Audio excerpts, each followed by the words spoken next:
காலையில் நேரமே எழுந்திரிச்சிட்டு பல் விளக்கிட்டு குளிச்சுட்டு இன்னையிலேருந்து பிரம்ம முகூர்த்த பூஜை பண்ணலாம் அப்படின்னு சொல்லிட்டு 5 தீபம் போட்டுட்டேங்க சாமிக்கு. நைட்டே திரி தீபம் எண்ணெய் எல்லாம் ரெடி பண்ணி வச்சுட்டு படுத்துட்டேன். அப்போ தான் நம்ம காலையில் எழுந்திரிச்சு சடனாக குளிச்சுட்டு பல் விளக்கிட்டு தீபம் போடுறதுக்கு கரெக்டாக இருந்துச்சு. ஸோ இன்னையிலேருந்து டெய்லியும் பிரம்ம முகூர்த்த பூஜை பண்ணலாம் அப்படின்னு நினைக்கிறேன். இன்றைக்கி தான் தீபம் போட்டேன். நேற்று தான் திடீர்னு முடிவு பண்ணி இன்றைக்கி ஸ்டார்ட் பண்ணதுனால ஃப்ளவர்ஸ் எதுவும் சாமிக்கு வாங்கலை. காலையில் பிரம்ம முகூர்த்த பூஜையை முடிச்சுட்டு ஒரு டீ போட்டாச்சுங்க.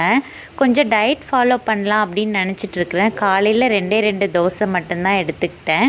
2 தோசை எப்பயும் போல் பருப்பு சாம்பார், உருளைக்கிழங்கும் முட்டைக்கோசும் போட்டு பொரியல் வச்சுருந்தேன். தயிர் இப்போ தான் பறை ஊற்றி வச்சுருக்கேன். மோர் சிலுப்பலை, வயசானவருக்கு பத்திய குழம்பும் ரெடி பண்ணி வச்சாச்சுங்க. கொஞ்சம் டயட் ஃபாலோ பண்ணலான்னு நினைக்கிறேன். பட் டீ மட்டும் என்னால் விட முடிய மாட்டேங்குது.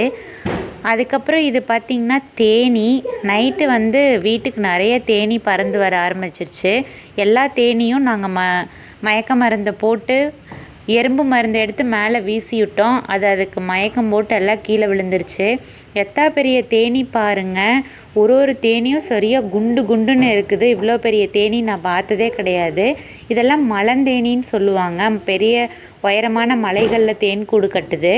எங்கள் வீட்டுக்கு வெளியில் பக்கத்து வீட்டில் ஒரு பெரிய தேன் கூடு கட்டி இருக்குது. அந்த தேன் கூடு காற்றுக்கு அசைகிறதுனால கொத்தாக தேனி டெய்லியும் நைட்டு வீட்டுக்குள்ளே வருது. அதை நாங்கள் மருந்தை தூவி பிடிச்சிட்ருக்குறோம். அடுத்தது பார்த்திங்கன்னா இந்த பால் பிரணீத்துக்கு வாங்கினது தான். இந்த மாதிரி ஸ்பாஞ்ச் பால் மட்டும் குழந்தைக்கு வாங்கியே கொடுக்காதீங்க. ஏன்னா இந்த ஸ்பாஞ்ச் பால் என்ன ஆகுதுன்னா மஞ்சியாக பிஞ்சு விழுக ஆரம்பிச்சிருது கொஞ்ச நாளில். இது பால் விளையாடும்போது கண்ணுக்குள்ளே விழுந்துருது. பிரணீத்தோட கண்ணுக்குள்ளே உளுந்து பார்த்திங்கன்னா அவனோட ஒரு கண்ணே நல்லா இன்ஃபெக்ஷன் ஆகி இருக்குது. இந்த ஸ்பாஞ்ச் பாலை இனிமேல் வாங்காதீங்க.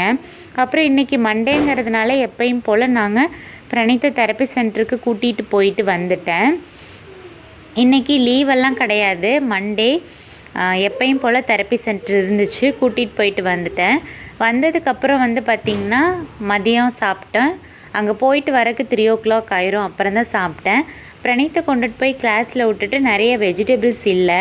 அதனால தேவையான வெஜிடபிள்ஸ் எல்லாம் வாங்கிட்டு வந்தேங்க. எல்லாமே கிலோ 70 ரூபா 80 ரூபா அப்படிங்கிற ரேஞ்சுக்கு தான் கோயம்புத்தூரில் விற்கிறாங்க. உங்கள் ஊரில் எவ்வளோன்னு மறக்காமல் சொல்லுங்கள். பெரிய வெங்காயம் மட்டும் 1 கிலோ 25 ரூபாய்க்கு வாங்கினேன். மாவு ஒரு பாக்கெட் 30 rupees. மீதி எல்லாமே அரை கிலோ வாங்கியிருக்கேன்.